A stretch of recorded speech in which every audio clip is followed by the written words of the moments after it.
Hi guys and welcome back to Humanities. So in this fresh new video, we'll be learning everything about macroeconomics. हमें कैसे पढ़ना है, क्या करना है, कौन से बुक्स नोट्स रेफर करने हैं, एवरीथिंग. हमारा target 40 out of 40 in macroeconomics कैसे अचीव होगा. तो ये इकोनॉमिक्स की पार्ट 1 है video, because this is only about macroeconomics. इसका पार्ट 2 इंडियन इकोनॉमिक डेवलपमेंट बाद में आएगा. इसके डायरेक्ट बाद the second part will come up. And हमने इसको 2 पार्ट्स में इसलिए डिवाइड किया है ताकि हमारा टारगेट 40 आउट ऑफ 40 दोनों बुक्स में इन डेप्थ अचीव हो पाए, हम इन डेप्थ फोकस कर पाए. सो जल्दी से देखते हैं कि इस वीडियो में what will we be learning about macro economics. Number 1 most important chapters. ठीक है, उसके बाद मोस्ट इंपॉर्टेंट टॉपिक्स.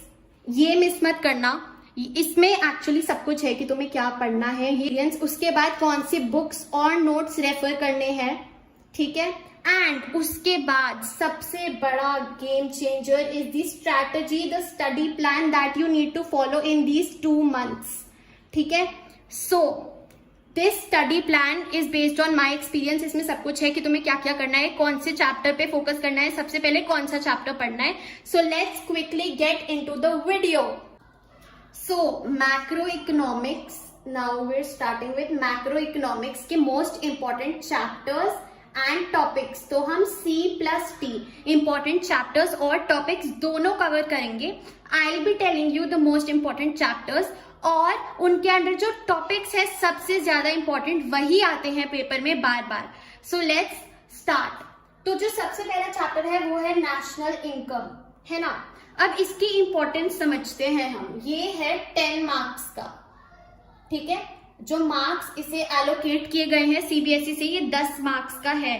ठीक है, जो कि बहुत ज्यादा है. So national income is definitely an important chapter. अब मोस्ट इंपॉर्टेंट टॉपिक्स क्या है नेशनल इनकम के?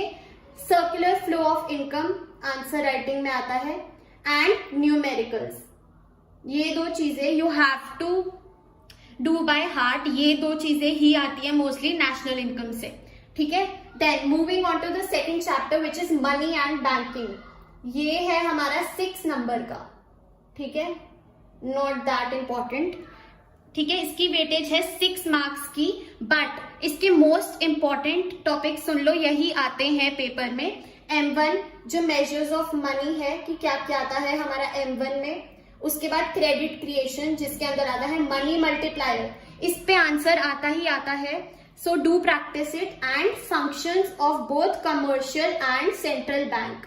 ये है most important topics of this chapter. Now coming on to the third chapter, determination of income and employment. ये है हमारा 12 number का मोस्ट इंपॉर्टेंट चैप्टर. तो फिर हमारा नेशनल इनकम के बाद सब नेशनल इनकम वाज 10 मार्क्स का, दिस इज 12 मार्क्स का. तो सबसे ज्यादा इंपॉर्टेंट यही चैप्टर है. ठीक है, तो you can not miss this chapter at any cost, क्योंकि इसमें ना बहुत सारे टॉपिक्स है, दैट इज वाई इसकी वेटेज ज्यादा है. अब हम इसके इंपॉर्टेंट टॉपिक्स कर लेते हैं so that it is easy for us. यही सब करके जाओ, यही सब आता है. नाउ इसके सबसे इंपॉर्टेंट टॉपिक्स है एग्रीगेट डिमांड और एग्रीगेट सप्लाई. दोनों डिमांड एंड सप्लाई का एग्रीगेट वाला. ठीक है, इसमें तुम कंफ्यूज मत हो जाना जो तुमने माइक्रो में पढ़ा था पिछले साल उससे. This is different. ठीक है, तो इसका हमें पूरा आंसर बनाना आना चाहिए विद डायग्राम्स. तो ये आता है. ठीक है, so most important this. Then इसमें आता है फंक्शन. दोनों कंजम्पशन फंक्शन और सेविंग फंक्शन हमें आना चाहिए विद डायग्राम्स. पूरा आंसर याद होना चाहिए. तो consumption function and saving function. Moving on differences. ठीक है, डिफरेंसेस में क्या क्या होता है? इसमें जो इन्वेस्टमेंट फंक्शन है उसके 2 सब पार्ट्स हैं, है ना. Induced investment and autonomous investment. तो इसका डिफरेंस तुम्हें पता होना चाहिए. उसके बाद एक्स एंटे और एक्स पोस्ट का डिफरेंस पता होना चाहिए. And then full employment and involuntary unemployment का डिफरेंस. तो ये 3 differences you have to do them by heart. ठीक है, ये मोस्ट इंपॉर्टेंट है. उसके बाद इसमें क्या है इंपॉर्टेंट? सबसे ज्यादा इंपॉर्टेंट है इक्विलिब्रियम. ठीक है, कैसे एस्टैब्लिश होता है एग्रीगेट डिमांड और एग्रीगेट सप्लाई का. Most important guys. उसके बाद हाँ, एक्सेस और डेफिशिएंट डिमांड में क्या क्या आता है, reasons and measures, for sure इस पे एक आंसर बनता ही बनता है। तो आई वुड से कि ये तो पक्का करके जाना, एक्सेस और डेफिशिएंट डिमांड के रीजंस क्या क्या है and how can it be fixed, measures क्या क्या है, ठीक है। तो ये है इसके most important topics and obviously you can not forget the numericals, वो तो है ही main part. This and national income are the two main chapters of macro economics. ये दो तुम कर लो बाय हार्ट, चाहे अभी ये बाकी वाले छोड़ दो, पहले कंप्लीट बोथ ऑफ दीज। उसके बाद coming on to government budget, जो कि है हमारा 4th यूनिट। अब गवर्नमेंट बजट में क्या क्या है इंपॉर्टेंट, ऑब्जेक्टिव्स, इस पे हमेशा वो शॉर्ट आंसर आता ही आता है क्योंकि इसके अंदर काफी सारे वो दिए हुए हैं ऑब्जेक्टिव्स हैं जो, ठीक है। उसके बाद डिफरेंसेस में हमारा क्या क्या है, रेवेन्यू कैपिटल रिसीट्स और रेवेन्यू कैपिटल एक्सपेंडिचर में डिफरेंस, ठीक है। डायरेक्ट इनडायरेक्ट टैक्सेस में डिफरेंस, ठीक है। ये डिफरेंसेस बाय हार्ट याद करो। और ऑब्जेक्टिव्स तो पक्का ही पक्का हर साल आता है एक ऑब्जेक्टिव पे शॉर्ट आंसर। उसके बाद मेजर्स, गवर्नमेंट बजट के मेजर्स क्या है, revenue deficit, primary deficit and fiscal deficit, ये तुम्हें सब आना होना चाहिए। These are the most important topics. Now let's come on to balance of payments. Now balance of payments जो हमारा चैप्टर है उसकी वेटेज भी 6 मार्क्स ही है, जैसे कि मनी एंड बैंकिंग और गवर्नमेंट बजट की है। इन तीनों चैप्टर्स की money banking, government budget and BOP की 6 मार्क्स है वेटेज, यानी कि ज्यादा नहीं है। या तो एक लॉन्ग मार्कर आ सकता है 6 नंबर का या फिर शॉर्ट आंसर्स आ सकते हैं। तो बीओपी के अंदर आता है फॉरेन एक्सचेंज। अब फॉरेन एक्सचेंज के क्या इंपॉर्टेंट टॉपिक्स है, टाइप्स ऑफ फॉरेन एक्सचेंज, ठीक है, and demand and supply of foreign exchange और उनके रीजंस, मेन रीजंस पकड़ो गाइस, रीजंस पे ही क्वेश्चन बन के आता है। तो बीओपी में फॉरेन एक्सचेंज के टाइप्स एंड डिमांड और सप्लाई के reasons is the most important. Now coming on to BOP वाला chapter, balance of trade and balance of payment में डिफरेंस, ठीक है, components of balance of payment, current and capital account में difference, autonomous and accommodating items में difference. This is it. ये सारे topics अगर तुम कर लो ना बाय हार्ट, सच में you will get 100 out of 100। इससे ज्यादा करने की कोई जरूरत नहीं है। These are the most important topics, मैंने बता दिया है ऊपर से। This is everything that you need to do. So yeah these are the most important chapters and topics. Do all these topics by heart. Now coming on to books of macro economics, कि macro हम कहाँ से पढ़ें, ठीक है, कौन सी books refer करें, where to study from and is NCERT enough. Now coming on to the NCERT part in economics. Economics में एनसीईआरटी से नहीं पढ़ते, मतलब मैंने तो नहीं पढ़ा और ना ही हमारे स्कूल में पढ़ाते थे एनसीईआरटी से। मोस्टली हर जगह इकोनॉमिक्स की जो एनसीईआरटी रिप्लेसमेंट होती है it is Sandeep Garg. Macro economics की Sandeep Garg is the replacement for economics की NCERT book. So make sure that you have macroeconomics by Sandeep Garg.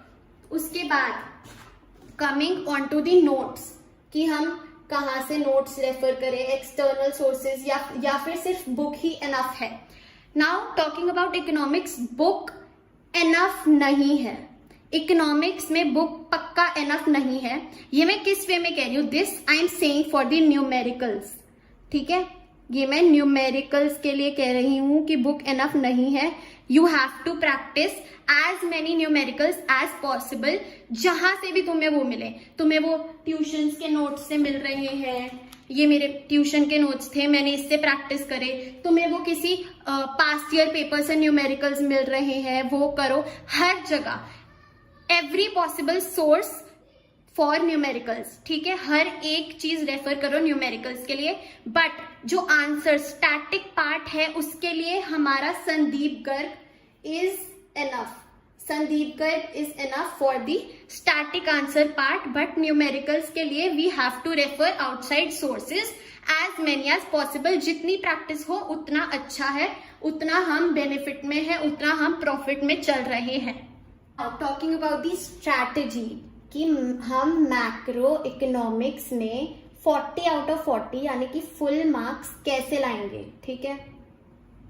तो 40 आउट ऑफ 40 हमारा गोल है इन मैक्रो इकोनॉमिक्स. अब how will we achieve this? Now we have almost 2 months. ठीक है, eco का paper है मई में, 25th ऑफ मई को है हमारा इको का बोर्ड एग्जाम. ठीक है, हमारे पास 2 महीने हैं. अब हमारी 2 month स्ट्रैटेजी सुनो फॉर मैक्रो इकोनॉमिक्स. अब मैं तुम्हें पहले चैप्टर्स बता रही हूँ कि तुम अभी इसी वक्त से कौन से चैप्टर्स वापस से करना शुरू करोगे. ये 2 चैप्टर करो. ठीक है, चाहे पूरा 1 महीना तुम इन दोनों में लगा दो, बट ये 2 चैप्टर्स करो. National income and excess, demand and supply वाला चैप्टर जो कि है determination of income and employment. These 2 chapters, चाहे आई एम सेइंग कि पूरा मार्च लगा लो इन 2 चैप्टर्स में, बट डू दीज चैप्टर्स.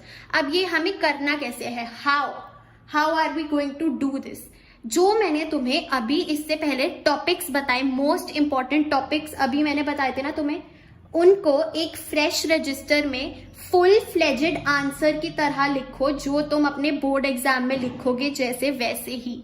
ठीक है, तो आई एम रिपीटिंग, जो मैंने टॉपिक्स तुम्हें बताए अभी 2 मिनट पहले ही, उनको तुम फुल फ्लेजेड आंसर की तरह एक फ्रेश नोटबुक में लिखो जैसे कि तुम बोर्ड एग्जाम्स में लिखोगे, तो ताकि तुम्हारे वो पूरे आंसर्स प्रिपेयर्ड रहें. अब मैं ऐसा क्यों कह रही हूं? क्योंकि मैंने भी ऐसा ही किया था. आई डिड दिस बिकॉज जब तुम ये पूरा ऐसे लिख लेते हो ना, तो तुम्हारा ब्रेन ना उसको पूरा कॉपी कर लेता है, and when you go and sit into the exam, वो पेस्ट हो जाता है. तुम पूरा सेम वैसे ही लिखते हो, तुम्हें वो कॉपी पेस्ट सीन हो जाता है वहां पे. So this is how we are going to study our chapters. उसके बाद ये तीनों चैप्टर्स हम करेंगे सेम वे में. जो मैंने टॉपिक्स बताए उसके हम फुल फ्लेजेड आंसर लिखेंगे एक फ्रेश कॉपी में, जैसे हम बोर्ड एग्जाम में लिखेंगे पूरे वैसे ही answer. So this is the strategy of preparing our macro economics by heart. ठीक है, और एडिशनल, अब जब ये तुम्हारा पूरा हो जाए, ठीक है, जो मैंने बोला तुम सारे टॉपिक वाइज आंसर्स लिख लो जैसे बोर्ड्स में लिखोगे, उसके बाद वापस से अपने प्री बोर्ड्स के पेपर अटेम्प्ट करो. ट्रस्ट मी, तुम्हें लग रहा है ना कि मेरा, चलो लेट्स से तुम्हारा बहुत अच्छा गया, प्री बोर्ड्स तुम्हारे बहुत अच्छे आए, ठीक है, हाइपोथेटिकल सिचुएशन, स्टिल ठीक है, ये सब करने के बाद ना एक बार when you will attempt your pre boards वाला क्वेश्चन पेपर वापस, यू विल अंडरस्टैंड कि इस चीज का क्या इम्पैक्ट पड़ा है तुम पे. ठीक है, बहुत you will learn from it कि कितना चेंज आया है तुम्हारी परफॉर्मेंस में after doing all this. So this was our strategy for macro economics. Do this for these 2 months and सच में you will get 40 out of 40 in macroeconomics. So this was all about this video. We discussed everything about macroeconomics and Indian economic development की video will be coming up soon, एकदम ऐसी ही. So stay tuned, connected and make sure to subscribe to the channel, like, comment and share. Happy learning.